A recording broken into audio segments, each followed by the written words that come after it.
With the preliminaries basically out of the way now, we'll be ready for the kickoff very, very shortly. And I think we should remind you that there is a sudden death provision for this game today because there has to be a winner. One of these two teams will meet the winner of the game later today between Oakland and Miami in the Super Bowl 2 weeks from today. So if the score is tied when the regular 4 quarters are completed, they'll take a 3-minute break, and then there will be a sudden death. And by sudden death, we mean the first team that scores wins the game. Well, just like last year, it's my great pleasure to be working again with Don Klein, the sports voice of KCBS in San Francisco, and Fred Cox is approaching the ball right now, so let me approach Don Klein. Thanks, Andy. As Minnesota gets set to kick off here, it's been 5 seasons since the Vikings were this close to going all the way. A success story fashioned around 12 victories and 2 defeats during the regular season. The Vikings clinching their division in the 9th game of the campaign, the earliest any team has ever wrapped things up for playoff contention. Back deep to receive Cox's kick, Cliff Harris, along with Mike Montgomery and Charlie Waters. The kick is taken at the goal line. Harris up the middle to the 15, to the 20, and down he goes after running a 60-yard kick back some 20 yards. He was tackled on the run back by Terry Brown of the special teams for the Vikings, and Dallas has the ball for the first play of the game just past their own 20-yard line. Mark it actually at the 21, Dallas is 21, where they're back. Roger Staubach quarterbacking. The running backs are Robert Newhouse in now for the injured Calvin Hill. Walt Garrison running out of the fullback position. The wide receivers, Drew Pearson, flankers, Bob Hayes, the split end, and Billy Jones, Dupree, the other receiver, the tight end. Dallas up to an I formation to start things today. Newhouse backed by Walt Garrison. They go to a setback position, slot back formation right. The handoff is given to Newhouse. He batters over the left guard spot, gains about 2 yards. Jim Marshall coming up from that right end spot defensively for Minnesota makes the stop. As Andy mentioned, a lot of experience up front of that front wall for the Vikings. Marshall, the Ohio State veteran in his 14th campaign. Alan Page, a Viking all the way for 7 years. Gary Larson, the former Ram, 10 years in the game. And also Carl Eller, of course, a 10-year veteran, anchoring the left side. And they have to be careful with a pass rush against Staubach. They just can't commit themselves either defensive line. They have to be a little cautious with their pass rush when you're going against Staubach and Tarkenton. The I formation, they stay in it. The pitch back to the tailback. Newhouse going wide to the right. Gets the block to the 25 to the 27-yard line. Blaine Nye was the pulling guard on the right side through a key block, and Newhouse gets about 4 or 5 yards. Don, that's the kind of play that's not supposed to work against the Minnesota defense. The theory on beating them is to go straight at them. And when you try to run wide, those great ends that they have usually pinch it off. So Dallas now faces, as a result of that play, its first key situation here. Jeff Wright, the strong safety, was the man who came up to get Newhouse on the far side of the field after a gain of about 4 yards. It makes it now 3rd down and 4 to go for the Dallas Cowboys. And here's the first 3rd down conversion attempt of the ball game. As Dallas is set, they line up in an I formation. As Mike Montgomery's come in to replace Robert Newhouse in that backfield now. Walt Garrison, the other running back, saw back to the air for the first time. Chased down the pocket, running for yardage to the 30. He's up to the 35 and has a first down for the Cowboys. Jeff Seaman, the middle linebacker from Stanford, was up to make the stop, but too late. As Staubach saw that open room ahead of him, and Roger will take advantage of that in a hurry. As the Vikings stopped him at the 35, Jeff Seaman, and it's first down for Dallas. A gain on that run of about 8 or 9 yards on the play for Roger Staubach. He was set to pass, but then saw his opening and took advantage of it. First and 10 for the Cowboys, converting their first 3rd down try today. They shift into a power I now out of it. In motion comes Drew Pearson. The handoff is given to Newhouse back in place of Montgomery, and he's still right at the line of scrimmage. Wally Hilgenberg came up from the right side. Wally had that great game against the Redskins last week, and makes his first tackle today. Don, that play was typical of what the Cowboys have been famous for years, and that's a lot of razzle-dazzle in their offense. There are 2 theories about it. Of course, it can confuse the defensive team. There are times when it basically might even confuse the Cowboys a little bit. That time they had a wide receiver in a 3-man backfield and rolling out to the left side. Here's Dallas up the line of scrimmage, running out of the I formation. They will sometimes shift, as they do, into a pro set now. Newhouse to the left side. Staubach going back to throw for the first time. Shoots it over incomplete. Intended for Walt Garrison, coming out of the backfield, but had stopped and taken more or less of a safety valve pass, that time from Staubach. His first pass of the game is incomplete. So that'll make it third down and long yardage for the Cowboys now. 3rd and 10 at their 35-yard line. They started this drive at their 21, picking up the 1 first down on Staubach's 8-yard run. And now it's 3rd and 10 for the Cowboys.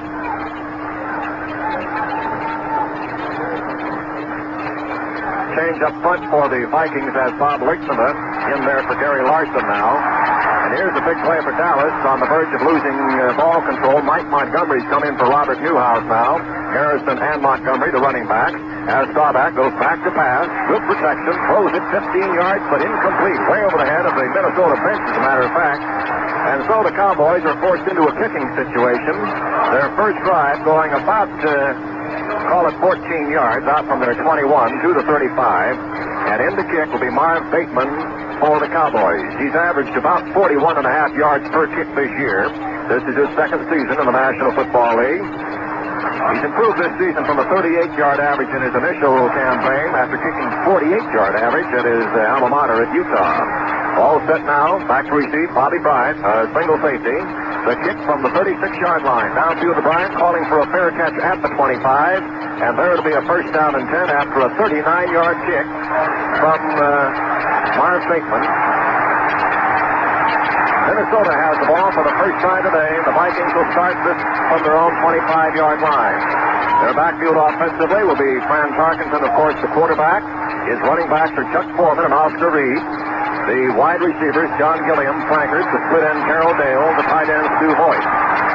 As they're lined up now to set back, in close behind Tarkenton are Reed and Foreman. Split to the left is Dale, Gilliam to the right.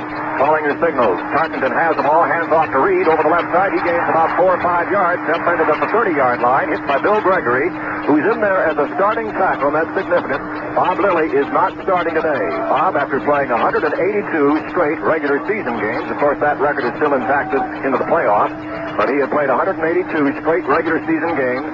He's been painfully hurt with a hamstring muscle pull and unable to answer the call today. Whether or not he'll see some service later on, that of course remains to be seen. Here's Minnesota, 2nd and 5 at the Vikings 30-yard line now. As Gilliam comes wide right, Dale is out left. Calling his signal, Tarkenton hands it off in a cross butt. Foreman going against the grain to the 32-yard line, coming from left to right, and hit by Dave Edwards, the strong side linebacker, keying off Stu Boyd on the right side of that Minnesota line, and he was there to make the stop after a gain of 3 yards, and it's 3rd and 2 now for the Vikings. So the first time they've been faced with a ball control situation, the Vikings had a 3rd and 2 at the Minnesota 33-yard line. We're just about 4.5 minutes into the action at Texas Stadium at Irving, and the score 0-0 between the final 2 remaining teams for the National Football Conference Championship. In motion comes Foreman now. Tarkenton rolls out right on 3rd and 2. Throws to Foreman. Caught and out of bounds at the 39-yard line. Chuck Foreman comes out to get a first down on the receiving end of the first pass from Francis Tarkenton. And it will be 1st and 10 for the Vikings at their 39-yard line. And on the passing plays, it's significant that Tarkenton threw to the right side rather than the left side. They almost never test Mel Renfro, who is so good as the right cornerback that he really doesn't get that much work. So they threw on the right side where they had Charlie Waters in coverage. Charlie, of course, had that great game last week, Andy, against the Rams, and horse-collared Harold Jackson in that one. Here's Tarkenton ready again. Normal spread at either end. Running back set behind him. As Tarkenton has the ball, drops back 2 steps, throws left, and hits John Gilliam out of the left side for about 10 yards at about the 48-yard line. John Gilliam, who this past season represents a deep threat and caught 42 passes. And on Renfro, too, Don. I just got done saying they don't go against him, but they got to let him know he's They said they'll show you, huh? A gain of 9 yards and makes a 2nd down and 1 now for the Vikings. Approaching midfield, they're 2 yards short of it, having started this drive at their own 25-yard line. So they've quickly moved it 23 yards, and this spotted Dallas defense has all it can handle at the moment. The Vikings, for the first time, are setting strength to the receiver to the right side with a slot back formation. Gilliam and Dale in the hole. Calling signal Tarkenton, going back to pass again. Looks downfield, throws 130 yards to Dale, and incomplete.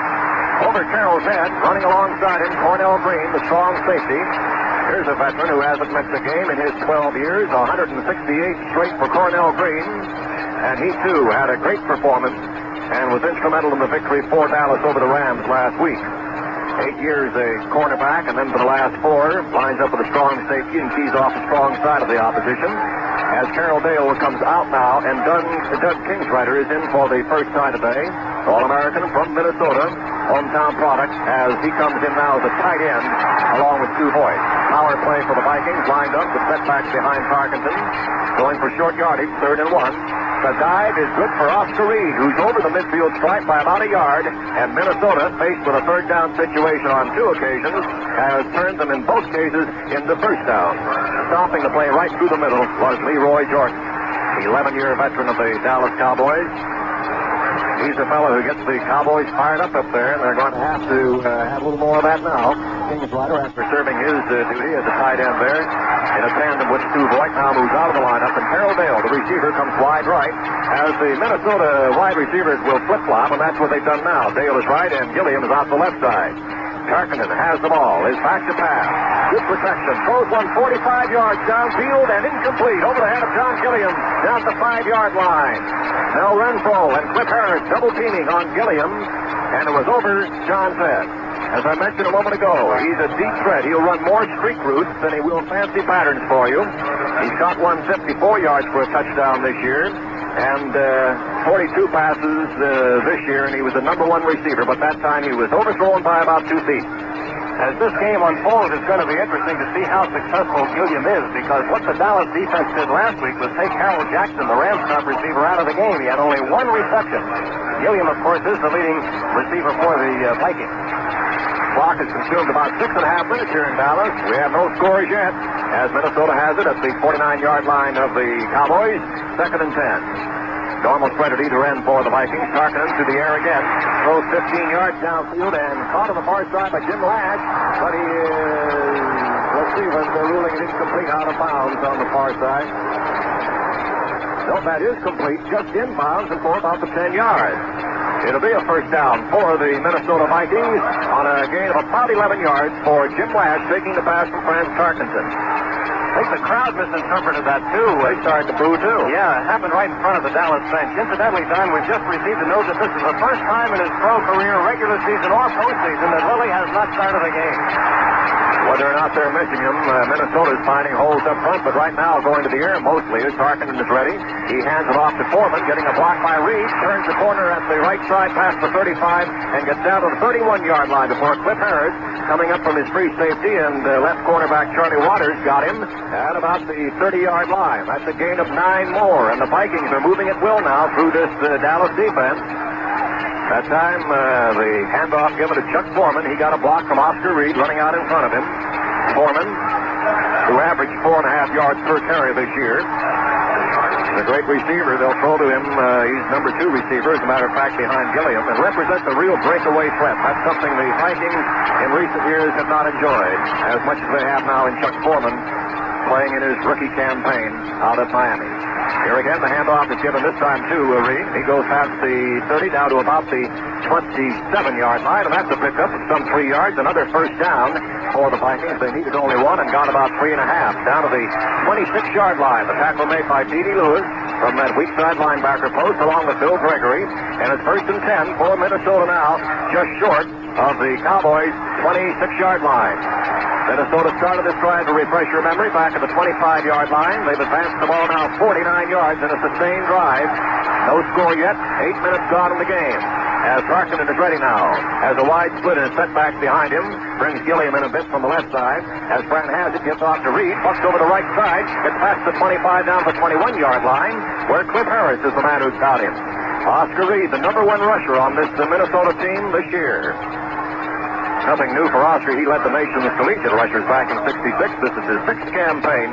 All 6 years, of course, as a Viking. You know, Don, a little surprising to see the Cowboy defense give up this much yardage on the ground so early. They obviously don't have it together yet. During the regular season, they were the 2nd best defense against rushing in the country. As again, here comes Minnesota, now slotting left. Putting the strength of the receiving to the wide side of the field. Brant Tarkenton at the 26-yard line, 2nd and 5. The handoff is given to Foreman. He batters his way over the right side through the grasp of Leroy Jordan and gets down to the 23-yard line. Chuck Foreman again carrying that time. Chuck has the ability to hit the hole quickly. He gets a fast start back there, and they'll line up very close in behind in a tight formation behind Tarkenton. He is certainly, you have to say, Andy, that here you have a prime candidate for the National Football Conference Rookie of the Year honors in Chuck Foreman. Well, I think you'll probably get it simply based on the fact that he's playing on the best team as far as the rookie candidates are concerned. Incidentally, we've got those tight ends in there again, Don, as we have a close yardage situation here. It's 3rd and 1. Minnesota's converted 2 previous third down tries to first down. Tarkenton has it, gives off to Foreman. He slides off the left tackle and possibly got the yard. It looks like he has a first down. Chuck Foreman stopped by Jeff Pugh, the veteran left tackle, and Larry Cole beside him at left end. And coming up from the secondary was Cornell Green. It may be close enough to force a measurement. It'll either be fourth down in inches or first down, of course, for Minnesota. This was their 3rd try to keep ball control on 3rd down possession. And it looks from here as if it may be short by Andy. You are about 2 yards closer to the field than I am. By about 6 inches, huh? Now the Vikings have an interesting choice to make, and it looks as though they're going to go for it. Cox does not come on the field. And so the Dallas defense is going to be challenged here on a 4th and inches situation. This is not your standard coaching strategy, we might add. Well, certainly Minnesota is throwing it right at the Cowboys and telling them we're not afraid of you now, and we'll see whether it works. As here's Tarkenton ready. On a 4th and 6 inches at about the 18-yard line. Tarkenton, a long count, possibly with an audible. He has it hands off to Reed, and Reed batters his way to the 15. He stops up in midair. It's Rodrigo Barnes, who's in there as a 5th linebacker for the moment, and we'll see whether or not he got that yardage. It appeared as if he did get it, but they're going to have to measure. You mentioned that defense, Andy, and over the last 7 games of the regular season, this Dallas defensive unit allowed a total of only 64 points as the Cowboys won 6 out of their 7 games. The 14-7 loss to Miami, the most points scored by the opposition during that span. And here is Minnesota starting from their 25-yard line and not slowed down until this moment, but not enough still there to prevent the first down. And Minnesota gets the first down at the Cowboys' 16-yard line. Don, the purists don't put that down under 3rd down conversions. I guess you have a separate category for that one, but that's got to be the key play of this game so far. Sustaining the field goal and going for more. We'll certainly have to credit Minnesota with, they did make it on 3rd, but on 4th, and we'll say on 3 occasions now, forced the ball control situation, they've converted. It's first down the 16-yard line for the Vikings. Lined up now are Reed and Foreman in behind Tarkenton. As Fran has the ball, he's going back to pass, looking downfield toward Gilliam, and it is overthrown in the right corner. That's Jim Lash going deep on the play in the corner. Running a flag pattern, Jim Lash. It is incomplete. Charlie Waters was covering on the play, and that'll make it a 2nd down and 10 of the 16. And Don, you know we've got 4 minutes and 26 seconds left here in the first quarter, and there hasn't been a timeout yet. We'll take just time for a moment here, Andy. Ourselves, besides those of you listening throughout the United States on CBS Radio, Andy Mustard and I would certainly like to send our special greetings to those listening around the world through the worldwide facilities of the American Forces Radio Network. Ships at sea and our service personnel just a little closer to home today with this broadcast. Our best wishes for a happy new year wherever you are. Here's Tarkenton now, faking an end around. Now throws a pass. Caught by Reed, clear to the 10. He's down to the 8-yard line. As coming on the end around that time was Carroll Dale. Just a short little brush hand fake by Tarkenton. Little play action on a delay. And then throwing out to the left side and completing it to Oscar Reed, who was clear for about 5 or 6 yards and finally was bumped down at about the 8-yard line after gaining 8.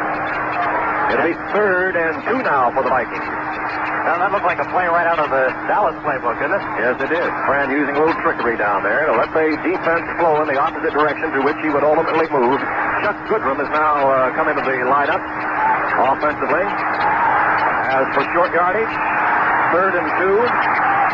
Tarkenton at the Dallas 8-yard line. Calls his signals now. Minnesota converting 3 for 3 ball control plays as the handoff is given to Reed, and the flag thrown as he bursts into the end zone. But it would appear to be there's been no signal. There's a penalty evidently against the Vikings.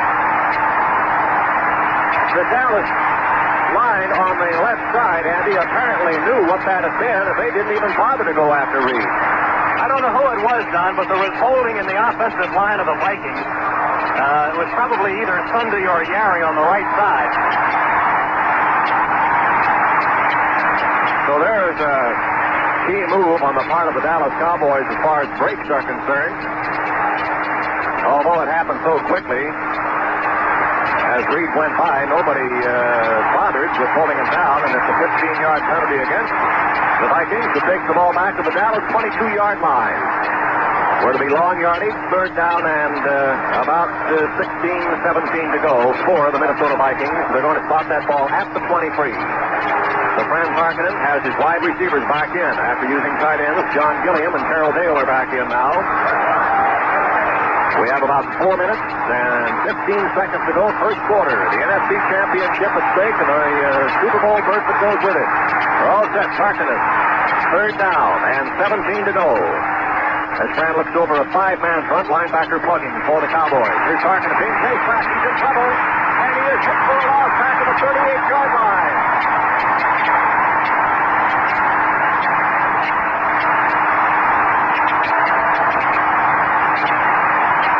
Harvey Martin and Jeff Pugh putting the rush on Tarkenton, threw him at the 37, a loss of 14 yards on the play.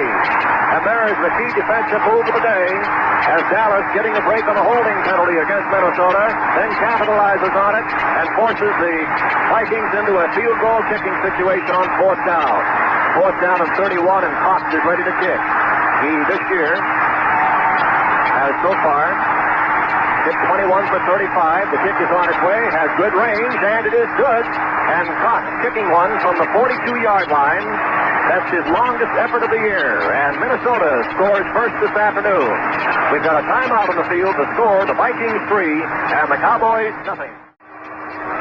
So it's Minnesota drawing first blood on that scoreboard, and 3-0 by virtue of a 44-yard kick by Fred Cox officially. And Andy, if Dallas looks back on this ball game in its early stage, they had trouble defensively, but got the big break on the holding penalty now officially assessed to Ron Yeri of the Vikings after the Vikings had penetrated to the 8-yard line, a distance of 67 yards on that first drive, and Dallas is, I'd say, fortunate to get away with 3 points against them there. Here's the kick coming down the goal line, taken this time by Charlie Waters. He brings it back up to about the 15-yard line, and Jeff Wright knocks him down, and there to be first down and 10 to go for the Cowboys. They're going to mark that ball at the 18-yard line, where it'll be first and 10 for the Cowboys at that spot. And most coaches said yesterday that the key factor here is, of course, avoiding mistakes, and they fall into two categories. One labeled turnovers, giving the ball to the other team, and the other, the major penalties. So far, we haven't had any turnovers, but we do have the major holding penalty, which, although the Vikings lead the game, it may well have cost them 4 points. And here we go now as Dallas comes up the line of scrimmage, this time shifting out of the setback into an I formation. As Staubach has the ball, drops back in the pocket, throws a pass 20 yards, but over the head of Drew Pearson, the intended receiver. Pearson, who of course had that key play against the Rams, an 83-yard touchdown pass in one effort. One of 2 touchdowns for Pearson last week. You may wonder about that name, Drew Pearson. Drew's father admired the columnist, and of course, there's the connection. Drew Pearson. It is second down and 10 to go for the Cowboys now. They're lined up at the Dallas 18-yard line. Minnesota with that 4-man front. The linebackers in tight now as Staubach has the ball, hands off and through the middle. First Walt Garrison, but doesn't get very far. Gets up to about the 20, rather going to mark it at the 22-yard line. So a gain of 4 yards and makes it now third down. Third and about 6 to go for Dallas. This will be the third time today that the Cowboys have had a third down situation. They were able to turn them into first downs on one of the previous 2 tries. It's third and 6 now at the Cowboys' 23-yard line, about 22 and a half. Coming wide to the left side is Drew Pearson. Moving out now is Bob Hayes to set up the slot. The backs go back into an I formation. Hayes goes in motion left to right. Here's Staubach going back to pass, looking toward Hayes. Throws the ball. He's got it at the 30-yard line. First down, Dallas. As Bob Hayes goes out of bounds after taking it at about the 30-yard line. Steps out to 32, chased out by Paul Krause, who's the most experienced member of the Minnesota secondary. Ran him out. He's 4th all-time in NFL interceptions, and Staubach respects him, but threw clear to Bob Hayes. And a fellow named Staubach has got to feel an awful lot better now. That's his first completion of the afternoon. It's been a tough season for Roger. His mother died only a few weeks ago, right prior to the St. Louis game. And at that time, Tom Landry began calling the plays once again for the Cowboys. Pearson left, Hayes right now. Set back to Newhouse and Garrison as Staubach gets off to Newhouse, and Roberts fouls over, breaks the tackle at the 35, goes to the 40, and down he goes at the 40-yard line. Newhouse with a great second effort. He has tremendous sense of balance, and you really got to pull him down. You just can't knock him off his feet. Jim Marshall was the man who finally nailed him at the 40-yard line after he was initially stopped, spun away at the 35 and got 5 more big yards, and makes it a gain of 8. Second down, and 2 to go for the Cowboys, who now are marching. The battle up front, an interesting one there between John Nyland running head-on into Alan Page. And that could control the line of scrimmage when these two forces are against each other. As here now, Staubach hands it off this time to Walt Garrison. Garrison through the middle. Doesn't get much. He needed 2, and he might have got about half of it. It's tough to double up on a man like Page with Eller and Marshall alongside him close by. And, of course, that's the problem that the Cowboys would have trying to block up front the rush of Alan Page. He gained a yard on the play, Reed did, so it's third down and 1 to go. Roy Winston coming up from the linebacker on the left side with Gary Larson making that stop. Newhouse has 4 carries now for 14 yards. Garrison 2 for 5. As here's Dallas now, the big play for the Cowboys, 3rd and 1. They've converted 2 out of 3 previous third down plays. The handoff this time to Newhouse. He's got the yardage. He gets up to about the 43-yard line. As Newhouse got about a yard and a half, maybe 2. He needed 1. And the Cowboys will have a first down at the 43-yard line. They started this drive at their own 18 on the kickoff after the field goal by which Minnesota leads this ball game. 14 minutes into the first quarter with 1 minute and 8 seconds to go in the first period in Dallas, where the score is 3-0 in favor of the Vikings.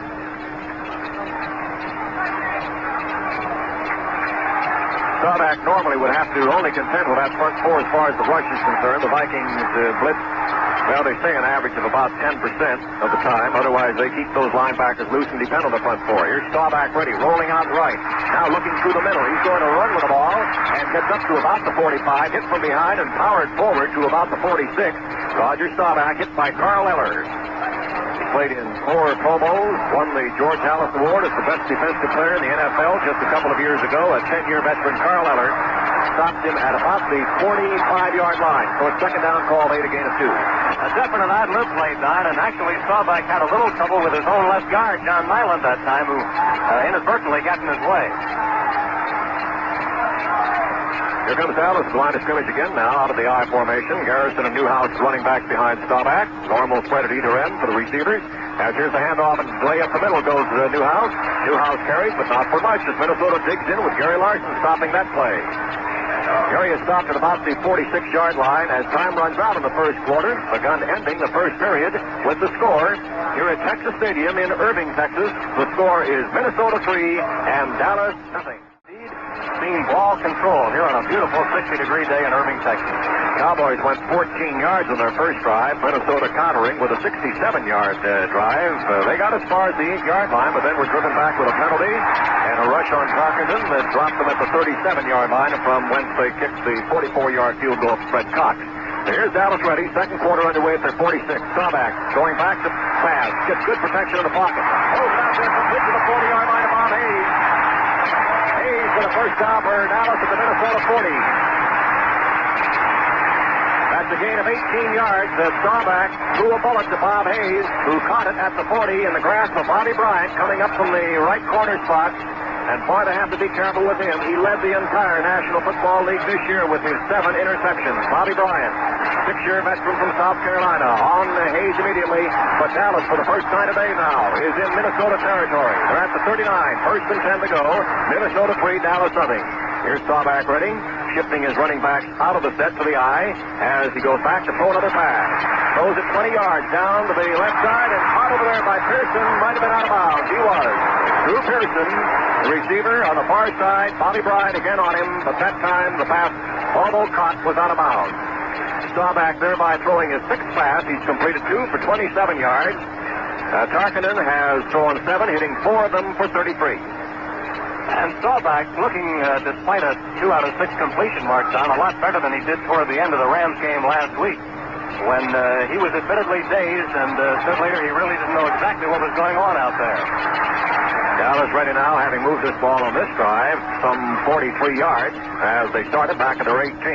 Staubach this time fakes off and now hands to Foreman. A flag thrown on the play as to Robert Newhouse, rather. Newhouse taking that ball and going to about the 40. Game, well, you'd have to say nothing at all. When on the play, we'll see whether or not there's a penalty. However, a flag has been thrown and it could nullify whatever Newhouse did with it. Holding penalty against Dallas. Going to take them back 15 yards and back into their own territory. So there you have the first penalty of the day being marched off against the Cowboys and for the moment stunning their drive. Dallas this year averaged 172 yards on the ground, 167 through the air, and with a total 339 per game was the number 3 yardage gainer in the National Football Conference. Minnesota was fourth in that regard. Now, the penalty was called against the left guard, John Milan, for holding. So we've had 2 major penalties in the game now, one against each side, and they've both been of the same variety, offensive holding. That makes it second down, and now 25 to go for Dallas. That's the Cowboy just past the Cowboy 45-yard line. And Staubach puts the running back, Newhouse and Garrison in the eye, now splits them to a normal setback position. Pearson right and Hayes left. Staubach back to pass, runs out of the pocket, looking downfield. He is not going to throw, and runs out of time, and down he goes at the 48-yard line. Staubach had time to throw had he elected to do so. His receivers obviously too well covered. And then Staubach is inclined to do when he sees a little opening up there. There's a difference if you want to call them scramblers, and Tarkenton doesn't like us to say that he's a scrambler. He calls it part of his play pattern to give his receivers the time to get downfield and break off defensive coverage. In that case, Staubach, however, will look for that opening, and when he sees the opening, he's going for yardage. He's not concerned about giving his receivers time. As you're ready now, Staubach takes the backs out of the eye to the setback position. They are, in this case, Mike Montgomery in there. Going back to pass again, Staubach throws one about 35 yards downfield to Pearson, and incomplete. Drew Pearson, the intended receiver, Bobby Bryant on him like a blanket downfield again, the right cornerback covering Pearson. Rayfield Wright had a shot at on the play. Rayfield Wright throwing a key block on it. It clears Staubach at the end for that pass. It'll be now fourth down. As for Dallas, that was the 5th third down play they've had today, and they have turned 2 of the previous 4, and now 2 for 5 on third down conversions. And back to kick for the second time today is Marv Bateman. His first effort went 39 yards. As Dallas moving from their 18 to the 48-yard line where their drive bogs down. Here's a fair catch being called for at the 13-yard line by Bobby Bryant. He takes it at the 13, and there it'll be a first down and 10 to go for the Vikings. That kick actually netting, preferring field position to distance as far as the kick was concerned from Bateman. He gets 39 yards, and Minnesota will have the ball at the Vikings' 13-yard line. We've got a timeout in the second quarter with a score to repeat. Minnesota 3, Dallas nothing. Separate these 2 teams so far. It's true that Minnesota leads the game 3-0 as a result of that long drive, but the Cowboys have looked impressive at times offensively too. And on the ball control situation, third down, Dallas is 3 out of 5. The Vikings are 2 out of 4, but they also have a fourth down conversion. And here comes Minnesota now at the line of scrimmage to start their second drive of the day at their 13-yard line. Here's the fake handoff by Tarkenton. Play action pass. Thrown out and complete this time to Stu Voigt, the tight end. He's up to the 30-yard line and down to the grasp of Cliff Harris coming up from that free safety spot. Stu Voigt taking the pass, and it's good at the 30-yard line for about 17 yards.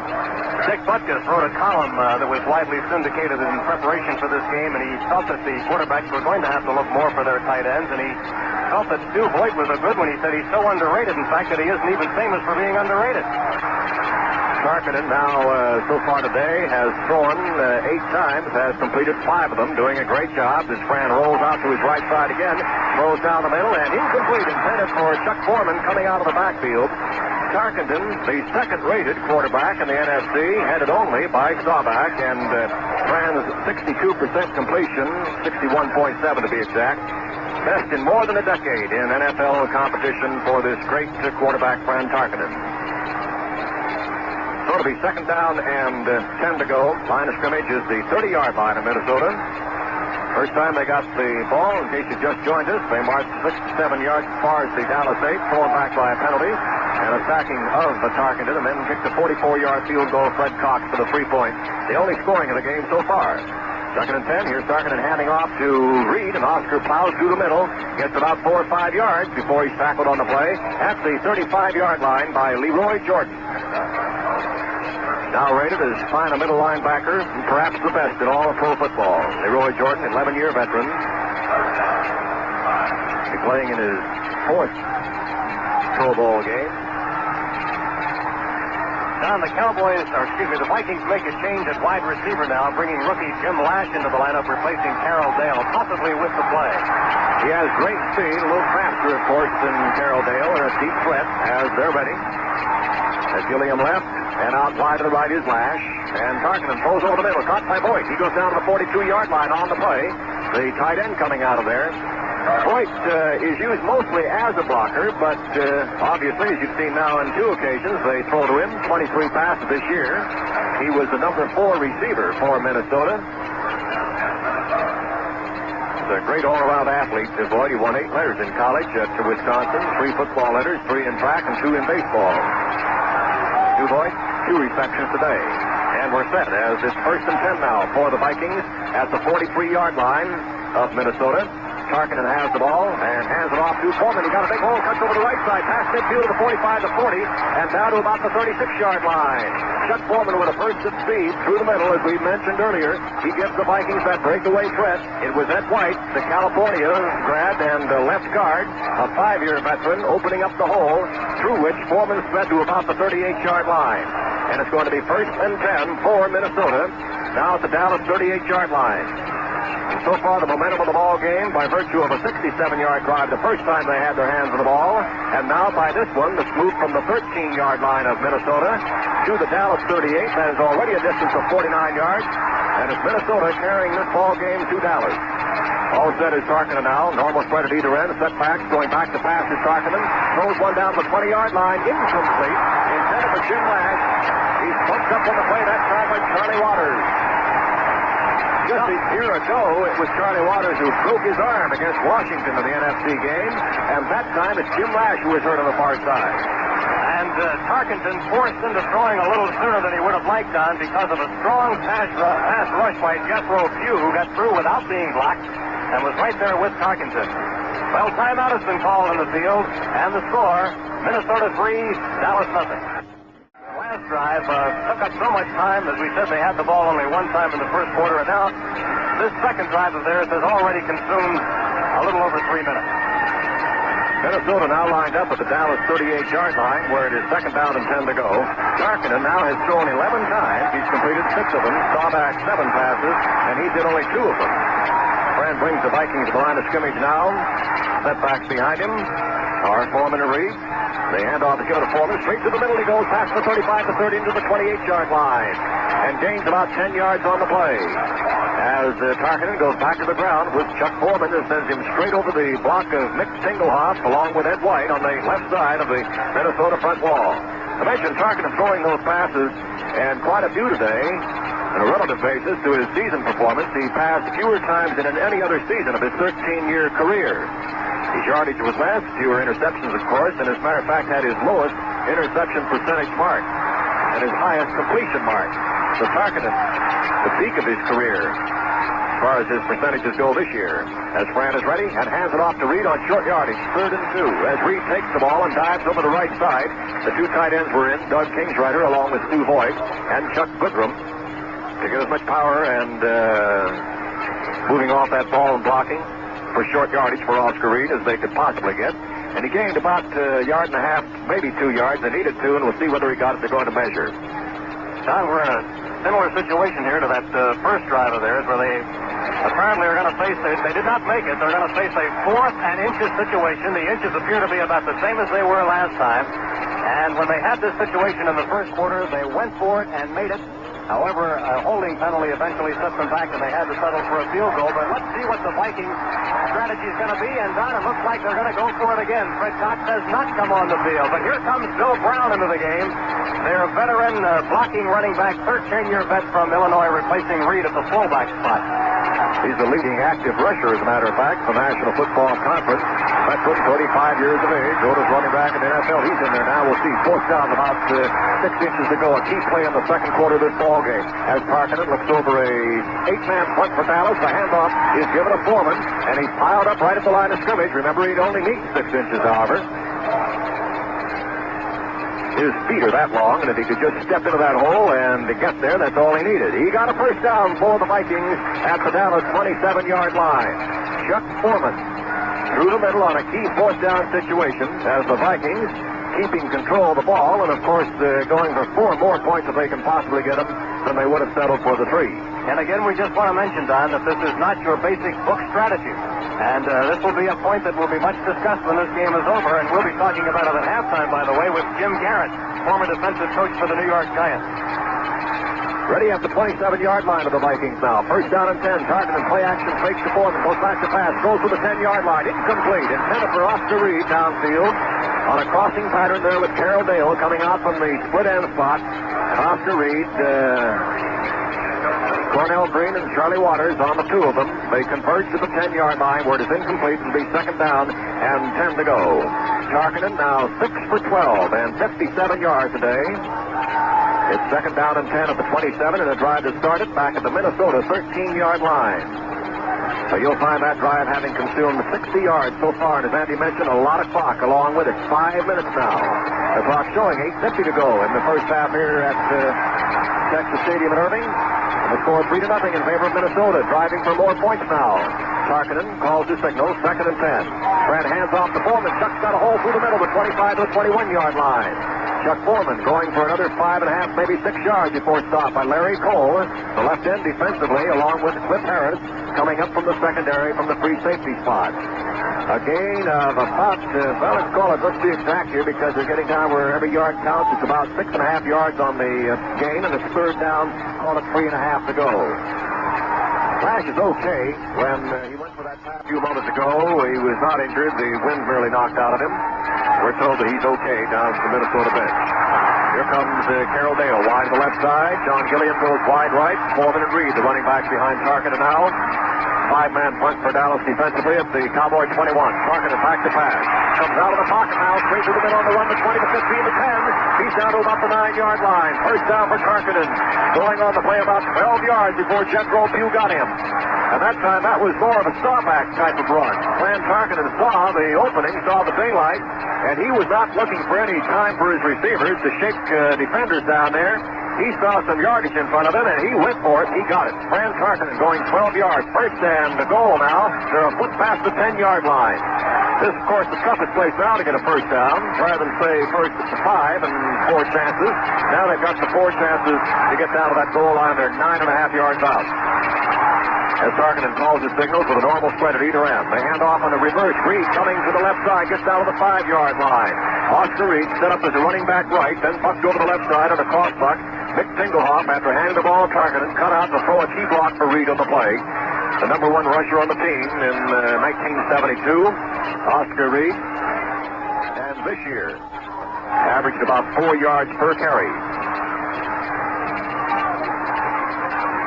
It'll be second down now at the 5-yard line of Dallas as the Cowboys are rocked back on their heels by a drive starting back at the 13-yard line, netting the Vikings 82 yards in this drive now. They have but 5 to go to pay it off. Slot back formation left. There's the handoff going to the right side to Foreman at the 5. He's tackled and goes into the end zone. Touchdown, Minnesota. As the Vikings score, Chuck Foreman going wide to the right after Tarkinen set his receivers, Gilliam and Carroll Dale, the slot back formation left. Foreman going to the right. As they could not stop him, he's into the end zone for the score that makes it 9-0 in favor of Minnesota here at Texas Stadium, where we have 6.5 minutes to go in the first half of play, and it is Minnesota 9 and Dallas nothing. As Fred Cox, who hasn't missed a conversion this year in 33 tries, lines up and is set. Holding the ball for him is Paul Krause. Hands outstretched, the ball placed and kicked, and it is good. And Minnesota gets its 10th point of the day. We have a timeout on the field. The clock, 6:30 to go in the half, and the score now, Minnesota 10 and Dallas nothing. As we're ready for the Vikings kickoff, as Fred Cox to be booting it away, that drive It consumed 87 yards on the field, and how much on the clock, Andy? 6 minutes, 48 seconds, Don. So we've seen excellent ball control exhibited by the Vikings here today. 2 possessions, 2 scores, and almost the first half. Here's Cox ready to kick off, and Dallas anxious to get something going. The Cowboys back deep into the end zone on the kick, and taking it out of there is Cliff Harris up the middle of the 15, to the 20, up to 25 to the far side to the 30, and up to the 33-yard line. A run back of 33 yards for Cliff Harris.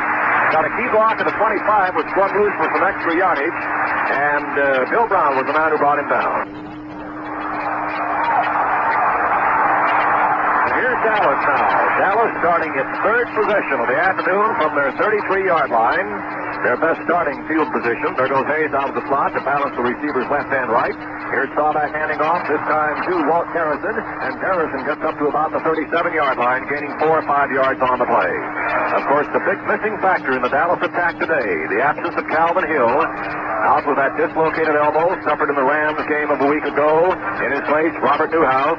Normally, a backup fullback is running out of the tailback spot on that eye and running as a halfback in a setback formation. And, of course, you don't lose a 1,000-yard rusher for 2 campaigns, as Hill has been, without suffering something in your attack. Here's Dallas ready now. 2nd down and about 7 to go. A gain of 3. In motion goes Pearson, but stops. The handoff is given this time to Newhouse.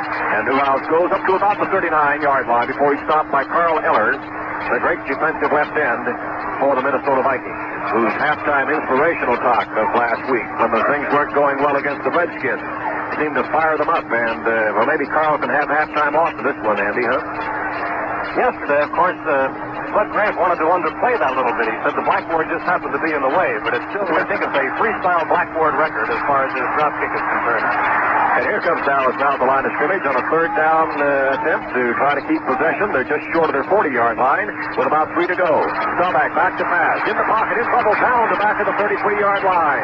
Staubach hit for on the play, lost on the play of about 6 yards. Hit that time by Gary Larson coming up in the left tackle spot. As Staubach waited just to travel too long to get rid of that ball. He wants to throw on that 3rd down situation, and it's 4th down for the Cowboys now, and Mark Bateman will come in for the 3rd time to punch today in 3 possessions. And with the surrendering of possessions here, Don, the Cowboy rate now has dropped down to 50%. They've had 6 of these situations, and they've been successful only half the time. All set now. Is Bateman back to receive. So single safety, Bobby Bryant, waiting for the snap from center. Bateman gets his kick away. Bryant is going to call fair catch again for the 3rd time and does so at the 25, and that will net Bateman a 42-yard kick on the play, where to be 1st and 10 to go for Minnesota at the Viking 25. This, coincidentally, is the exact spot at which they started their first drive today from their 25. In case you just joined us, quickly to recap for you, they drove it down to the Dallas 8-yard line at that point. And we'll give you the rest of that to give you the 10-point score for Minnesota in a moment. Timeout has been called on the field meanwhile. And with 4.5 minutes to go in the half, the score is Minnesota 10, Dallas nothing. Minnesota now ready at the Viking 26-yard line. Their 3rd drive of the afternoon. Both previous efforts have netted them some points. 3 in the first one, 7 the second. And here's Fran Tarkenton ready, calling signals. As Gilliam left and wide right is Carroll Dale. Here's the handoff given to Reed. Oscar plows over the right side, past the 30, up to the 33-yard line where Bill Gregory pulls him down. A gain on that play of about 7 yards. I was mentioning the fact the Vikings on their first drive of the first quarter went to the 8-yard line, thrown back eventually by a penalty and a sacking of Tarkenton back to the 37-yard line of Dallas, from whence Fred Cox booted a 44-yard field goal for 3 points. That was with 3:45 left in the quarter. And then, capping off the 87-yard drive of a moment ago, Chuck Foreman raced in from the 5-yard line to make it a 10-0 ball game after the conversion by Cox. Tarkenton hands off to Foreman. Foreman batters his way over the right side again, over the guard, and picks up another couple 3 yards on the play. Chuck Foreman, tackled by Leroy Jordan, the middle linebacker, along with Dave Edwards, spotted at the 37-yard line. Ball marked at the 37 with enough yardage for the 1st down for the Vikings. 1st and 10 now at the Vikings 37-yard line. The clock showing about 3.5 minutes to go now in the first half. Vikings' 3rd drive. Dallas has had the ball 3 times. Their longest drive has gone 30 yards. They've had to kick on all 3 occasions. Marv Bateman forced into punting situation. Here's Tarkenton ready again. Normal alignment. The handoff to Foreman this time. He still was charging through James Jordan on the blitz along with Edwards. And Pugh triple teaming to get Chuck Foreman that time before he could move. Going to spot it at the 38-yard line. Going to be second down and 9 to go after a gain of a yard for Chuck Foreman. Chuck, who is a great receiver as well as a running back in college. Number 1 draftee of Minnesota, and obviously they knew what they were doing back at those drafting tables last winter when they picked this fellow, Chuck Foreman. He's 11 for 60 now today, averaging better than 5 yards per carry. He went to 5 for the touchdown, of course. Here's Tarkenton ready again. He's dropping back to pass on second and 9. Pulls out of the right flat to Foreman, and Foreman's up to the 40-yard line. As I mentioned a moment ago, he was a receiver in college as well as running the ball, and that time takes a short flat pass and nailed immediately by Jethro Pugh and D.D. Lewis at the 40-yard line. So Dallas digs in defensively, and you can just feel this crowd around Texas Stadium start to clap and applaud and just say, let's get the ball now. It's third down, about 8 to go for Minnesota at the 40-yard line. Listen to this crowd come alive. The way things have gone for the Vikings, though, Don, it doesn't matter if they don't make it on third down. They'll do it on fourth down. They've done that twice today. As timeout is now being called. We've got an official timeout down the field now. That stops the clock. That is the 2-minute warning. That's the 2-minute warning to the benches. So a timeout on the field to repeat the score for you is Minnesota 10 and Dallas nothing. Along with Don Klein, Andy Buster at Irving Stadium, we have only Texas Stadium in Irving, I should say. We have just 2 minutes left here in the first half, and it's been an error-free ball game with the exception of a holding penalty on each side. We haven't seen the ball flopping around. There hasn't been anything even resembling a fumble so far. Not even anything resembling a near interception. It's been basically a low-key kind of game and a very interesting game. And Andy, it might be a case here of Minnesota being one play away from their first punt of the afternoon if they fail to get a first down here. He's calling a signal. Fran Tarkenton has his normal receiver spread at either end. The handoff is given to Foreman. He goes through the middle, past the 45, and maybe to the 48-yard line. If that's so, he's got a first down. And it would be the first down for the Vikings. It is a first down, the 48-yard line.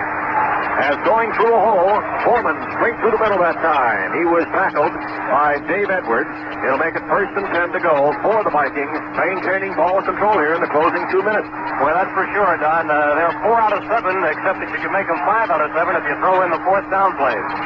All set now, calling his signals is Tarkenton. He bootlegs out right now, runs out of the pocket.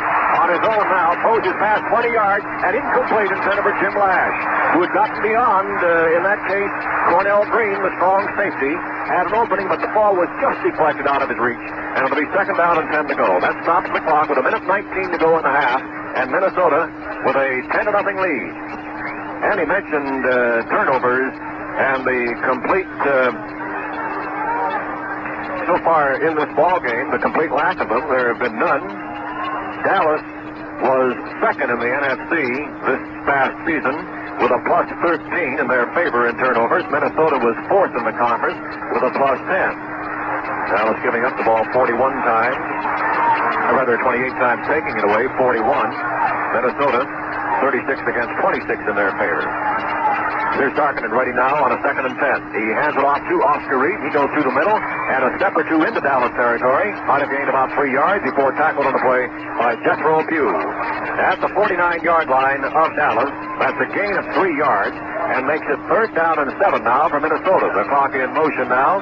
And, of course, as far as times out are concerned, neither club has used any, so each has 3 remaining. Speaking of Minnesota at this point, of course. It'll be interesting to see what the Vikings are trying to do offensively here.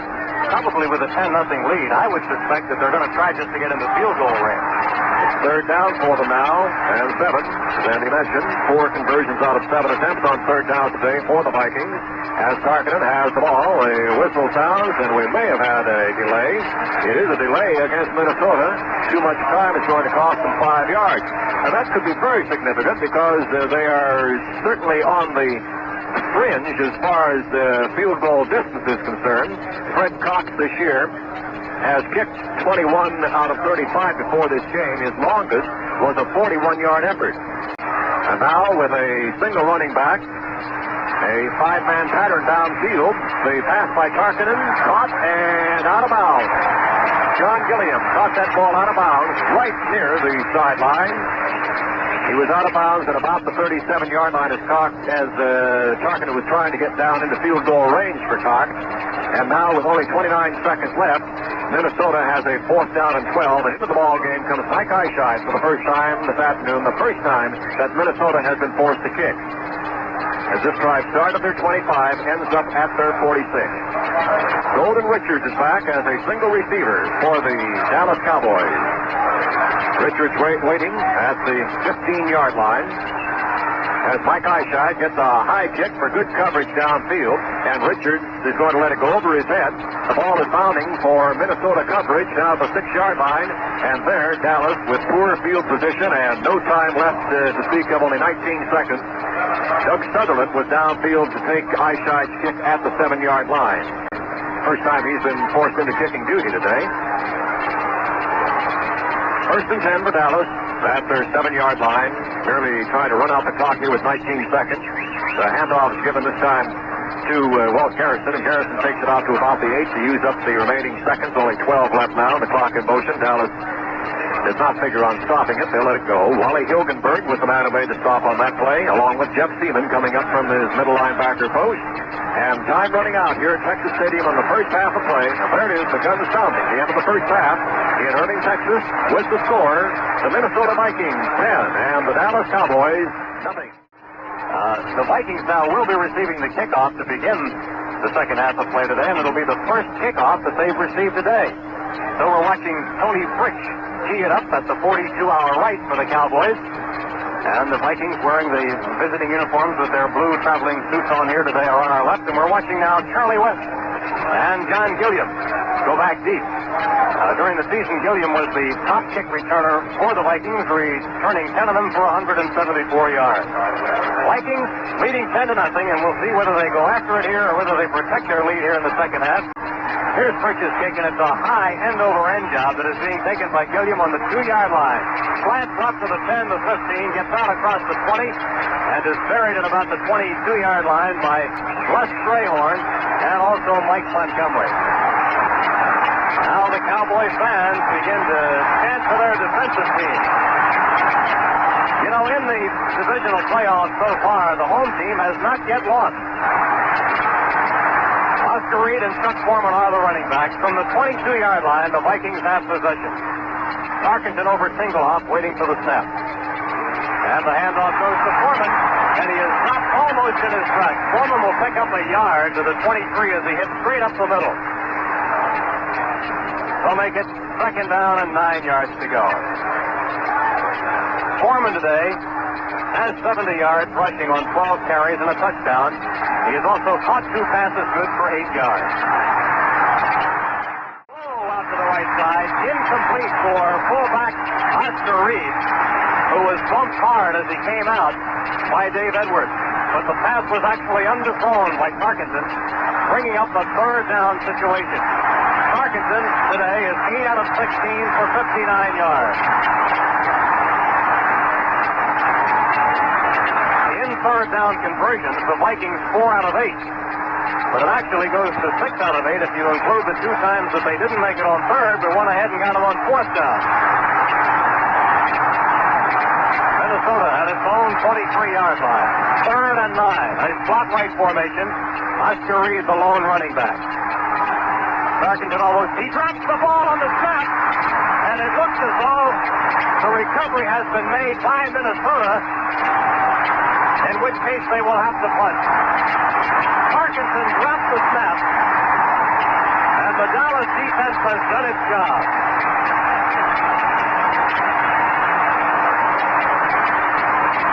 The Vikings now will be forced to punt for only the 2nd time today. And the first time came with only 19 seconds left in the first half. Mike Eichheit is the punter.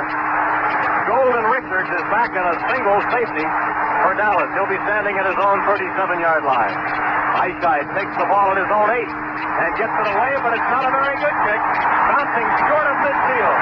It goes out of bounds on the Minnesota 48-yard line. Andy, I think if there was anything that was very clear in the first half, it was the lack of mistakes in the ball game. There were no turnovers, but already Minnesota, with a 10-0 lead, has had 2 miscues. The first one of relative insignificance when Parkin and bobbled that 3rd down play. He had long yardage, but there Mike Eichheit gets off a poor kick. Roger Staubach, who has gone the distance at quarterback, though his passing today has been only 2 of 7 attempts, brings the Cowboys out in the I formation. Now sending Bob Hayes in motion to the right as he takes the snap, fakes the running play into the line, and passes complete out on the left side to Robert Newhouse. However, the gain on this play is, there is no gain. There's going to be a loss despite the completed pass, as the ball will be spotted back at the other 48-yard line, meaning exactly a loss of 4 yards. Wally Hilgenberg, right linebacker, comes in to make the... It now becomes 3rd down and 12 yards to go. On 3rd down situations today, the Cowboys are 3 out of 6. Newhouse and the Cowboys cowboy, Walt Garrison, are the running backs. Drew Pearson is the 1 wide receiver. He'll be on the left side this time, and Bob Hayes will be on the right.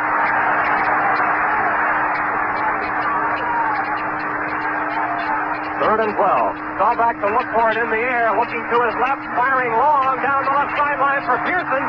It is caught by the Vikings. It is intercepted by Bobby Bryant, who leaped in front of Pearson and took the ball away. And the Vikings will have it at their own 3-yard line on the first turnover of the day. Now there's a pause in the action with the score, the Vikings 10 and the Cowboys nothing. With 11:57 left in the 3rd period, the Vikings have gotten the game's first break, as Roger Staubach has tossed up an interception. However, for the Vikings now, it's going to be difficult as they will work in the shadow of their own goal line. And this is no place to make a mistake on their part, or the Cowboys could easily take it in for a score. Actually, Andy, you know, that being a 3rd down situation, had that ball been batted down instead of intercepted, the Cowboys would have forced the kick, and Minnesota could have enjoyed better field position. This might be a break the other way for Dallas if they can hold it here. Passing yardage 45 to 14 in favor of the Vikings. 2nd and 8 at their own 4-yard line, the Vikings.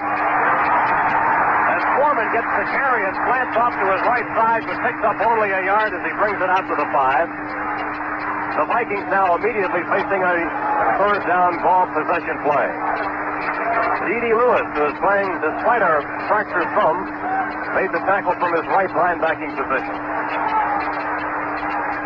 Cowboys not able to score today.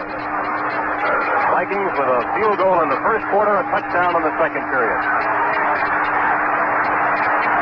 And if they have to punt from anywhere near here, you know Dallas is going to get the ball in good field position. Thrown out of bounds, and Gilliam had no chance to catch it and say yes.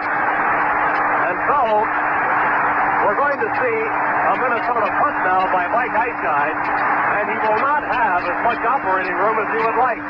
He'll be backed up right against his own end line. And if a punter steps out of the end line trying to make one, that's a safety. The ball to be snapped from the 5-yard line. Golden Richards is a single deep safety for the Cowboys, but he is short of midfield. He is standing at the Minnesota 45. Eichscheid has stepped inside the end zone, gets a high snap, and hurries his kick, but under the circumstances makes a brilliant kick. Backing, Richards way back up to the 38-yard line of Dallas. Here he comes back to midfield. He's at the 45. He is heading down the left sideline. He is going to go in for a touchdown. A Dallas touchdown despite a brilliant kick by Mike Eichscheid. Bill Gregory gave him a key block along the left sideline on a great run by Golden Richards, which will cover approximately 62 yards.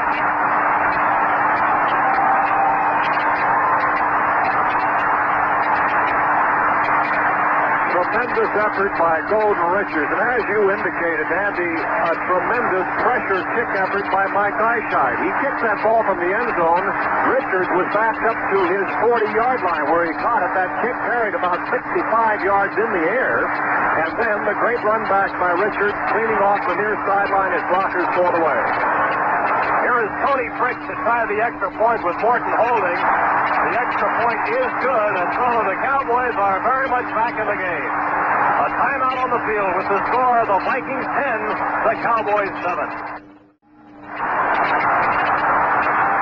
Well, certainly, Andy, if Golden Richards doesn't sleep quite as well tonight on all the excitement, you can excuse him. This rookie from Hawaii has 4.5 speed, running a 40, and he turned on the after blazer that time, and down the field scored his first touchdown. That's the first touchdown he scored. during the regular season, Don, neither team ran a kickoff or a punchback for a touchdown. And here in what becomes the 16th, knocked out of bounds at the 34-yard line by Charlie Waters, the left cornerback for Dallas. Andy, I think there'll be some post-game speculation now revolving around that interception by Bobby Bryant, who is the NFL's leading interceptor this year. Remember when he could have possibly, of course, he had to fight for that ball and actually couldn't be sure whether or not the receiver was going to catch it, but had he happened to pat it down, it would have been a fourth down kick for Dallas, but Minnesota would have had better field position instead of where Eyeshine was kicking from the end zone. At their 34, the Vikings face a 2nd and 2 as they send Foreman in motion to the right. Tarkenton hands off to Oscar Reed. He breaks the hole up the middle, gets across the 40 and to the 45-yard line as the Vikings have had one of their better running plays of the afternoon. Strong safety Cornell Green called on to make the stop, but not in time to save a first down for the Vikings. Tarkenton in passing today, 9 of 18, good for 53 yards. Mark the ball now at the 46-yard line of the Vikings as their drive continues. So good was their ball control in the early moments of this game that they had it only once in the first quarter. They still lead by 3 points. 4 yards shy of midfield. Foreman coming in motion to the right. Tarkenton dropping back and rolling to the right, looking long, way down deep. It is to Gilliam. He's got a touchdown. A long touchdown to John Gilliam. A play that covers 49 yards. Makes that 59 yards. The play was beyond midfield as Gilliam springs free on a fly pattern on the left side. And the Vikings have scored in a hurry. Well, after a relatively calm first half, we've had an explosive beginning to this second half. Cox to try the extra point with Paul Krause holding as the Vikes go up 16-7 on the long touchdown from Tarkenton to Gilliam. And the extra point is good. There's a pause in the action here at Irving, Texas, with the score now, Minnesota 17 and Dallas 7. Well, Andy, John Gilliam certainly corroborates what we said earlier of him, posing the tremendous deep threat that he is. And bear in mind that he beat out Mel Renfro and Cornell Green. They're combined between them 22 years of professional football experience. In that secondary, they were on him, double teaming, down deep on the run, and Gilliam simply out-sprinted them, took the pass perfectly thrown by Tarkenton and back into another 10-point lead. 9 minutes and 2 seconds remaining in the third period. And after having seen only 10 points scored in the entire first half, we've already had 14 points scored here. Well, that's the way the football bounces. And now the Cowboys, who a moment ago thought they were right back in the game, and of course, indeed they are, and their crowd was all stirred up, now have to come back and get that one back again as they start at their own 20-yard line. Drawback splits his running backs, and the formation is strong to the right. Now coming in motion to the left side is Hayes. Rolling out right after faking to Newhouse, and a pass complete to Billy Joe Dupree. Dupree has the first down as he gets out to the 40-yard line, a 20-yard completion. Saw back to his tight end, the rookie Billy Joe Dupree, who caught 49 balls during the year and scored 5 touchdowns. Nate Wright, the left cornerback, and left linebacker Roy Winston combined to bring him down. Second down and 11 yards to go for the Cowboys at their own 44. Dropping back is Strawback, firing it out. He completes it to Garrison out of the backfield, and Garrison breaks the tackle, gets across the 45 and gets to midfield. Garrison did that all by himself. Jeff Seaman eventually stopped that play, but he broke a tackle which would have caused the Cowboys for the second consecutive time to lose yardage despite a pass completion. And now they will bring the chains in, which are being kept here in the second half on the near side of the field, to find out whether the Cowboys have their second first down of this drive. The ball is at midfield. And it looks like they're going to be a little short from the way we view it. That'll bring up a third and inches. Well, in the first half, we saw the Vikings twice in this situation go for it and make it. Let's see what the Cowboys do here, trailing as they are, 17-7. They're going to go for it, all right, and they have the extra tight ends in for blocking. Both Billy Joe Dupree and Gene Fugit are in the lineup for the additional blocking. The ball is placed at the Dallas 49-yard line. Running backs are split. It's a tight formation. Newhouse over left tackle. He's got the yardage for the first down. He breaks the tackle, gets down to the 35, and is now stopped at the 32-yard line of the Vikings. What a run that was, as he was seeking only the yard for the first down, and he winds up making about 19. Bobby Bryant and Nate Wright finally stopped that play at the 32-yard line of Minnesota. A 19-yard carry. You know, Andy, if you ask Robert Newhouse, he'll tell you my second effort is the big thing for me. Well, I wonder what he says about that one, about his fourth and fifth and sixth efforts, huh? And so the Vikings, who lead this game 17-7, are finding a few crinks in their defense. This is the best Cowboy drive of the day. Newhouse today, 10 carries, good for 42 yards. He's filling in, of course, for Calvin Hill, a mighty tough project. Hill, for the second consecutive year, went over 1,000 yards. Cowboys into a ball control spot here on 3rd and 7. That's the Vikings' 29-yard line. Staubach is getting his plays called for him from the bench by Tom Landry. Montgomery is in the backfield now, number 23, Mike Montgomery. He flares out to the right, as Staubach is going to shoot for him, and he hits Montgomery at the 22-yard line. Montgomery breaks the tackle, goes to the 17-yard line, where he has the first down.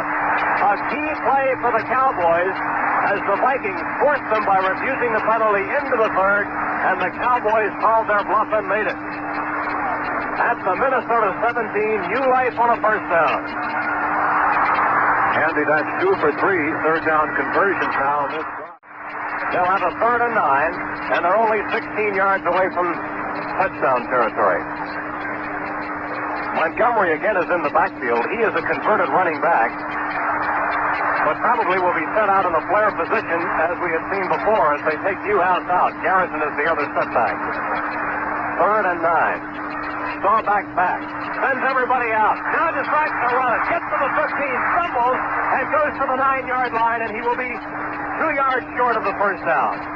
Staubach could not pull it off this time, and I'm almost certain that the Cowboys will go for the field goal here, and yes, Tony Frick is running onto the field. It will be Frick's first try of the day, and with the snap to be made from the 10-yard line, this will be an attempt of about 17 yards. There will be just a slight angle to the right side, but with the hash marks as close together as they are now, that really isn't too much of a factor, and it will come from 17 yards out. Rich is a sidewinder who made 8 of 28 during the year. Here's the attempt, and the 17-yard field goal is good.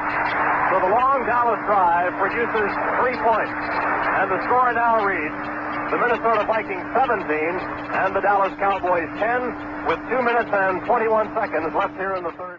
And the kickoff will be at 3:30 Eastern Time for the Super Bowl.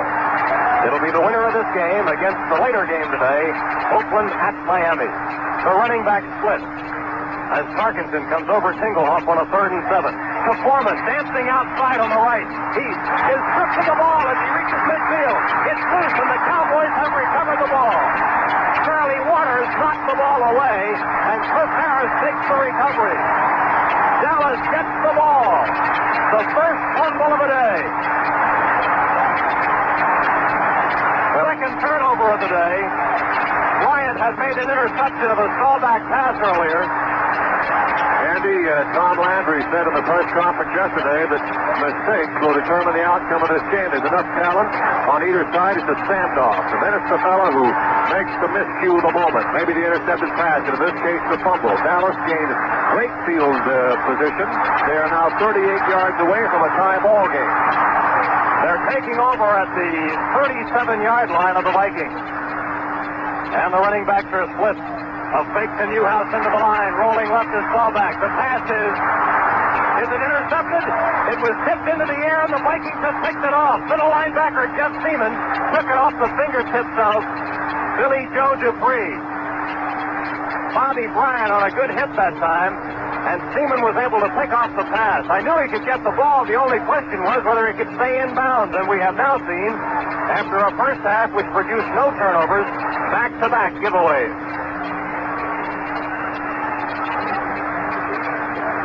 And so, very quickly, it's the Vikings' ball at their own 26-yard line. How about the turnarounds in this game? None in the first half, and the ball's bouncing around like a basketball here in this one. Only 34 seconds left in the third period. Minnesota now in a hole with second down and 15 to go, back at their own 16-yard line, and Dallas pitching to get their hands back on that ball again. Clock running now, and we may see one more play this period with 13 seconds showing and running, and then again we may have seen the last play. At any rate, it's a 7-point lead by the Vikings, and I think they want to go from the other end of the field because they are allowing the clock to expire, and we have seen the end of the third period. That's the end of the quarter with the score, Minnesota Vikings 17, Dallas Cowboys 10. With Don Klein, Andy Buster at Texas Stadium in Irving, we've reached the final 15 minutes. We've seen some crazy plays here in the second half. Back-to-back interceptions after a fumble. Seaman got an interception for the Vikings and got the ball right back again after Foreman had been stripped of it. Just Foreman about. Now, 3rd and 23, and if they don't do something about it here, the Cowboys are going to get the ball in good field position. We said that before, and it turned out to be a punt return touchdown. 3rd and 23 for the Vikings.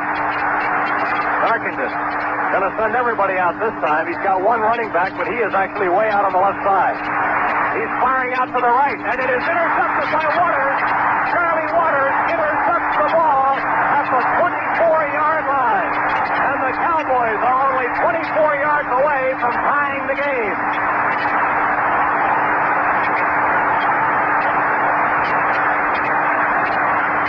So Charlie Waters has come up with a big play now for the Dallas Cowboys to give them tremendous field position here as Minnesota, the victim of its own mistakes, fumbling on their previous tries. They got it back, of course, on Seaman's interception, but perhaps they'll not be as fortunate this time. First at the 37-yard line, and now at the 23-yard line. If they don't capitalize and get some points on these two big breaks, well, this will be the first time in a long time that Dallas has given up such golden opportunities. A 5-yard penalty was assessed against Dallas, so the ball is at the Vikings' 29-yard line. And it remains first down, but first and 15. Way back and Staubach, and he is dumped almost to midfield. A big defensive play by the Vikings, and it was Wally Hilgenberg, the right linebacker, who came back to make that play. They parked the ball at the 45-yard line, stopping the roll of Staubach, but that was one of the big defensive plays of the day. Here were the Cowboys in possession of the ball at Minnesota's 24, and on 2 successive plays, they've been knocked back to the 45-yard line. Well, we still have a critical situation here for the Cowboys. It's 3rd and 28, and were they to gain nothing, there would be a 49-yard field goal attempt coming up here, which would still leave them trailing the game. Dallas out of the I formation. Clock running with 13:16 to go. Staubach makes the running play. Steps up. The ball is knocked away from him. I believe it flew out of his arms in a forward fashion. It was recovered by Gary Larson, and it's going to be a Minnesota ball at the 45-yard line of the Vikings as they roll that a fumble. We've got a monitor here, and watching it on the replay, it didn't appear as though Staubach actually had his arm in motion. And if that's the case, of course, and so it's ruled, it's a fumble, and Minnesota recovers and takes over. We've got a timeout here in the field, 13 minutes to play in the game, and the score, the Vikings 17, the Cowboys 10. Well, Andy, you've got to say here at the standoff, as far as mistakes are concerned, we've had 4 turnovers in the last 4 possessions, as it all started, of course, when Cliff Harris recovered Chuck Foreman's fumble at the Minnesota 37-yard line. At that point, Dallas could do nothing with it, though. Jeff Seaman intercepting Staubach's pass. Minnesota back onto the attack again. Again yielding is Charlie Waters. Picked off Fran Tarkenton's pass, and twice, with great field position in Viking territory, the Cowboys could do nothing about it. Taking over at the 23-yard line, they've gone backwards to the 44, where Staubach trying to pass, and the question will remain, of course, as one of those judgment calls that an official has to decide. Was his arm coming forward was the ball knocked out of his hand before his arm came forward. They say the latter case, Minnesota recovers the fumble, and they have regained position with not bad field. Do the job on the ground with Foreman and Reed. And on this play, he gained 2 yards. Second down and 8 yards to go. I just can't get over the change in this game in the two halves. And I also have to mention again that it was more or less predicted by our halftime guest, Jim Garrett, who said he looked for the Cowboys to come out and stir things up in the second half, and they've done just that. Minnesota 2nd and 8 at their own 47. The ball is dropped by the Vikings. Foreman dropped the ball. Larry Cole made the recovery. Foreman fumbled the ball, the second fumble of the afternoon for Foreman, and the recovery was made by Cole. Boy, I tell you what, it's getting tough to keep track of all these turnovers. So now Dallas has the ball in Minnesota territory at the 47-yard line, and the play in recent moments has resembled less than championship caliber. The third field position now for Dallas at the 37, the 23, now the 47. Now will they capitalize on it? Had the ball 13 times for 45 yards today. Well, you know, when you consider Miami and Oakland, they had played airless ball of late. I could just see them watching this game down in Miami and feeling, of course, that they're going to win. Both of those teams say they're going to beat the other, and they're licking their chops saying, wait till we get a hold of these fellows, huh? Probably you're right, and yet you can't predict the ball bouncing around the way it has here in the second half today. 3rd and 2. Bob Hayes swings in motion to the left side. Staubach looking his way, fires to Hayes. It is picked off by Bobby Bryant. A clear pass down the right sideline. Bobby Bryant will put some icing on the cake for the Minnesota Vikings.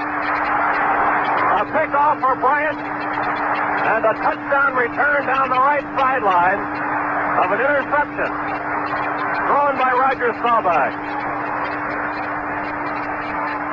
1, 2, 3, 4, 5, 6, 7 turnovers here in the second half in this game. In each case, Andy, possession meant the turnover 6 times in a row now for both sides. Bobby Bryant, Staubach throwing to the left side intended for Bobby Hayes, and he just didn't have enough on that ball. It was floating by the time it was picked off by Bryant. Remember, when you're throwing in his area, he has had more interceptions this year than any player in the entire National Football League in both conferences. He led the NFL with 7.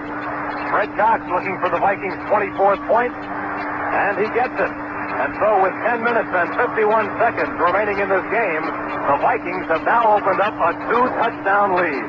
And it's been an incredible second half, the way the ball has been flying around, and I might say bouncing. At the moment, the Cowboys have 3 deep receivers. Harris in the middle, Waters on one side, and Golden Richards on the other. As Fred Cox places the ball on the tee at his 40-yard line and gets set to kick off. And the Viking defense, one of the toughest to burn in the league, will now have to show what they can do here. They can give up 1 touchdown. They can give up a touchdown and a field goal without the offense producing anything. Here's the deep kickoff going way to the left side, and because it is fielded in the sunlight by Cliff Harris, he decides to down it in the end zone and take the touchback. Dallas to move then from its own 20-yard line.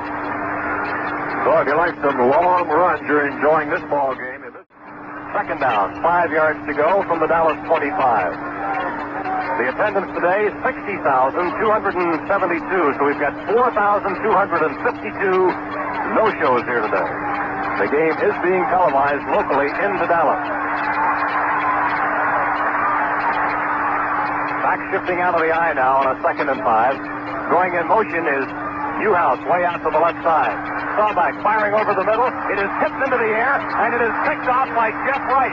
The Vikings have the ball. Here comes Wright down to the 30-yard line, and the Cowboys can do precious little right here in this football game.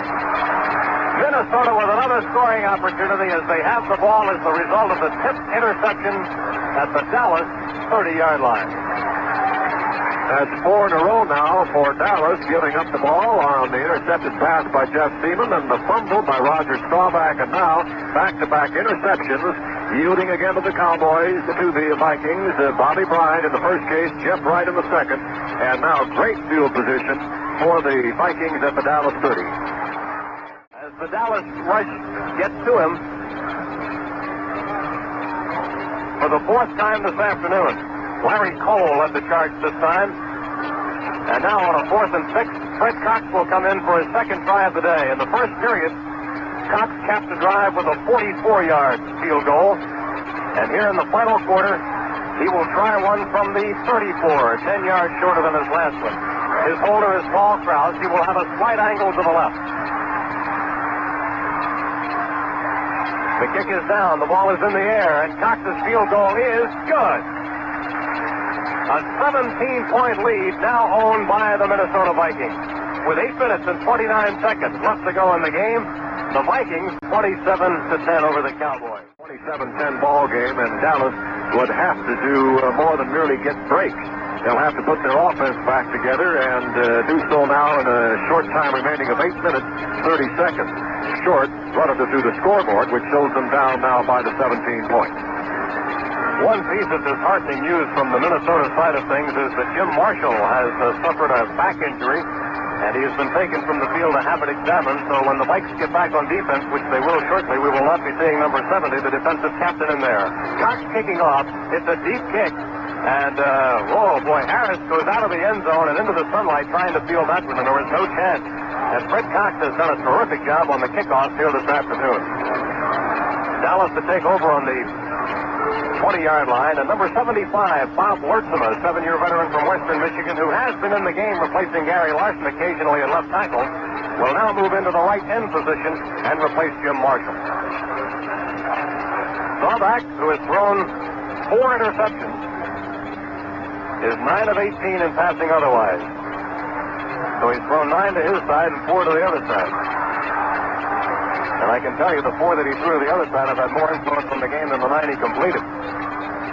In motion goes Newhouse, wide to the left. Staubach back to the pocket at the 10-yard line, firing over the middle, and the pass is bobbled and dropped by Drew Pearson out at the 37-yard line. He was in double coverage. The 2 right boys had him, Nate and Jeff, and he couldn't hold on to the ball.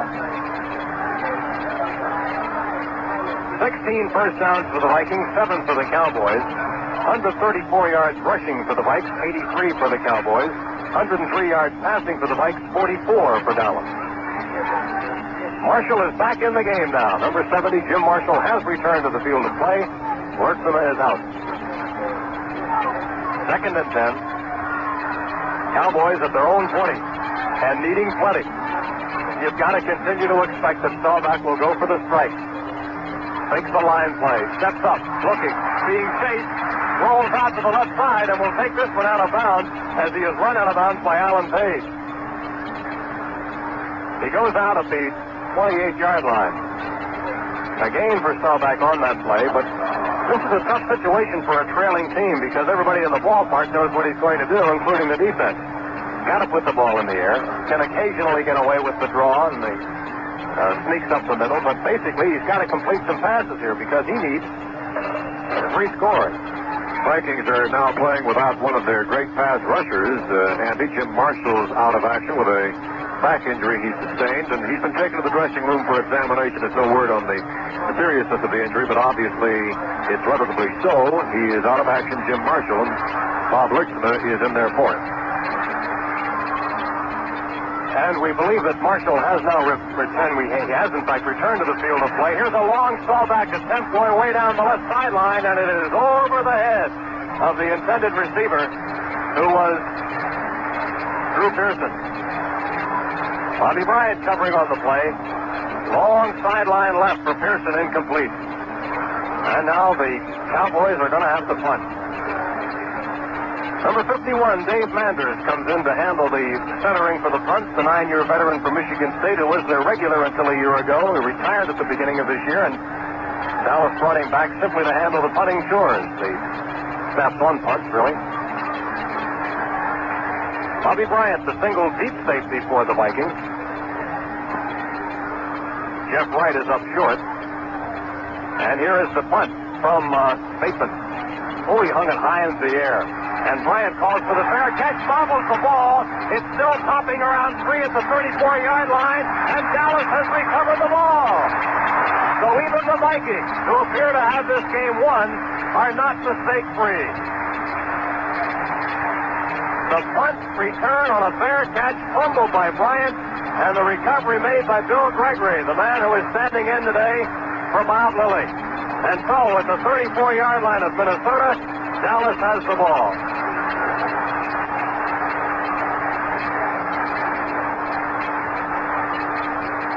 No change of possession. Cowboys keep it at the 34 of the Vikings. Gained about 35 yards on the play. That's a good play. Trying to put that one in. 7:54 left in the game as Newhouse goes frantically in motion to the left. Staubach stepping back and going over the middle. And this time a great catch made by Drew Pearson at the 15-yard line as he leaped between double coverage, hung on to the ball, and sustained a tremendous smack right at the 15, a first down for Dallas. They're on the move. And you know how those last 2 minutes of a game like this can drag on down. It seems like they're really up against it with 7.5 minutes to go, but if they could get one in a hurry here, it might not be so bleak after all. It's 27-10, favor Minnesota. That's the fourth turnover for Minnesota in their own territory, getting that ball to Dallas. Cowboys come out in the eye and now split from it. Garrison to the left, Newhouse to the right. Stepping back is Staubach. He's looking over the middle, and it is knocked away from Garrison, and a flag goes down, and we're going to have pass interference. Pass interference against the left cornerback, Nate Wright, on the intended pass at the 2-yard line to Garrison, and it'll be first and goal on the penalty against Minnesota from the 2. No question about it. Nate Wright had his arms all over him and actually was pulling him when the ball hit his hand. So there again, you've got it's not a turnover mistake, but it's certainly a mistake in playing defensive football for the secondary, Nate Wright, a 5-year man, and that could be costly to Minnesota's lead. Cowboys need to score and then have to get the football back. At the 2-yard line, it's first and goal. Staubach handing off to Garrison, and there was a fumble on the play, and it was recovered by Gary Larson of the Vikings. This has been an incredible game in the second half. Incredible. Don, let's count up these turnovers, and I hope you brought your calculator with you. I'll check you off. You go ahead. I've got 1, 2, 3, 4, 5, 6, 7, 8, 9. I've got 9 here in the second half. Well, there have been 5 in the second half against Dallas. 1 in the first half is 6. And for Minnesota, a total of 4. Including the punt return fumble. Well, that's right. That would make 10 for Minnesota. That's right. So, figuring in the punch, you've got 10 of them. Here are the Vikings now on their own 2-yard line. And a running play comes out from the 2-yard line. Tackle is made by Jethro Pugh and Pat Toomey. And the ball was carried by Oscar Reed, who gets it out to the 6-yard line. 6 minutes and 40 seconds left in the game, and it's been impossible to describe the exact trend of the second half, except to say that the ball has not remained in either side's possession for very long, sometimes changing on consecutive plays. 2nd and 7 from the Vikings 6-yard line.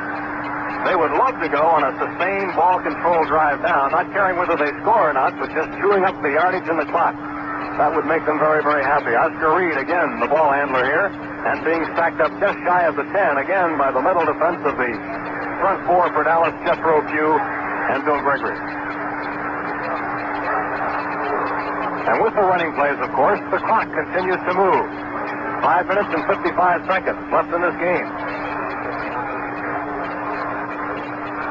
And the Dallas Cowboys, who have been to the Super Bowl twice, once as losers and once as winners, appear on the verge of being deprived of that opportunity today by the Vikings, who will be going for the second time.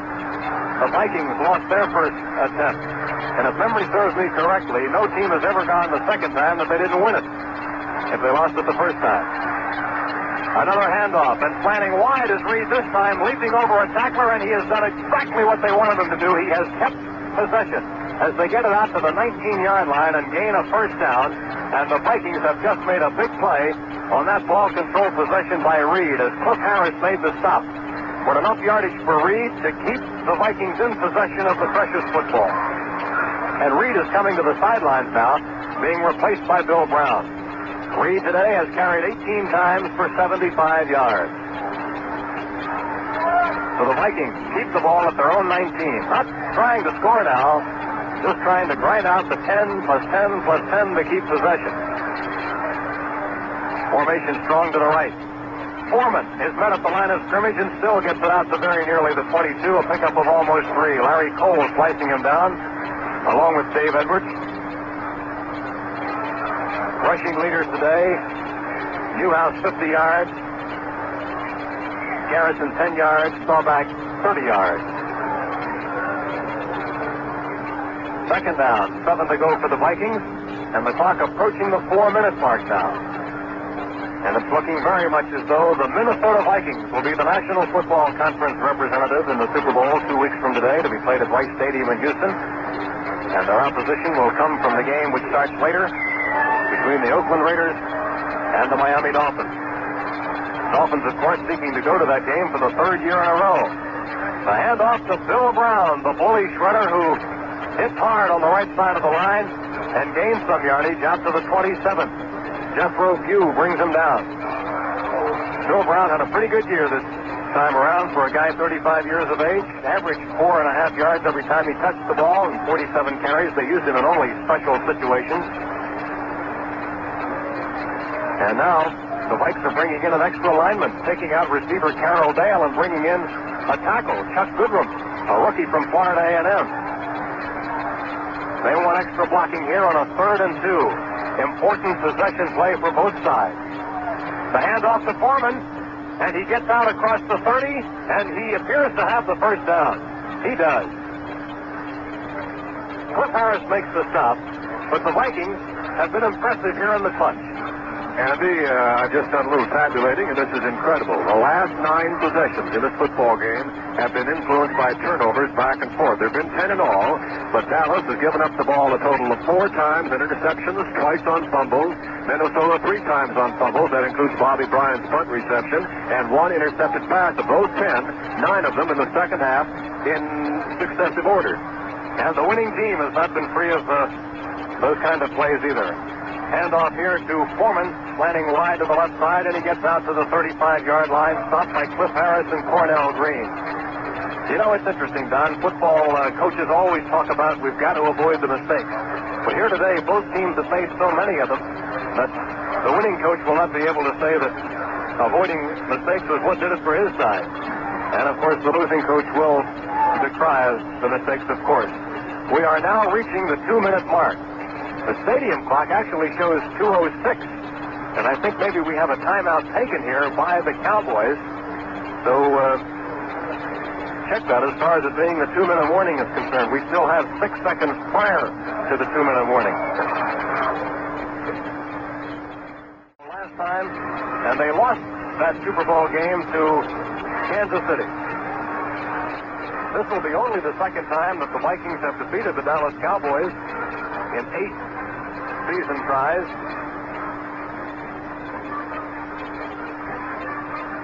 And a reminder to our friends along the line at the CBS Radio Network that you'll be hearing the Super Bowl on these same stations 2 weeks from this afternoon. From the 35, handoff to Foreman, runs into one of his blockers, slants out to the right side, and goes out of bounds as he gets across the 41-yard line. Looked to me as though he ran into Ed White, the left guard, as he tried to get out that way.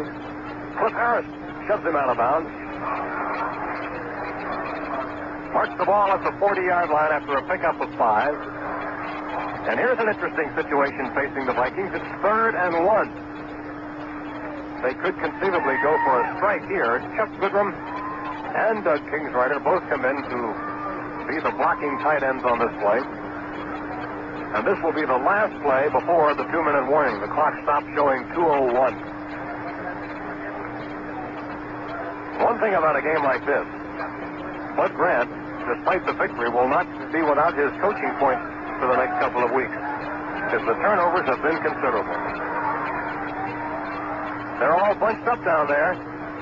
Slanting off the left side is Bill Brown. He appears from here to have the yardage for the first. Cliff Harris and Benny Barnes getting together to make the stop. But that's the 3rd time in this drive that the Vikings have been able to keep possession of the football that they need. and that the Cowboys so desperately want. At this moment, the clock has reached 1:58 to go, and we are getting what is known as the 1:58 warning. Both benches being warned that less than 2 minutes remain in the game.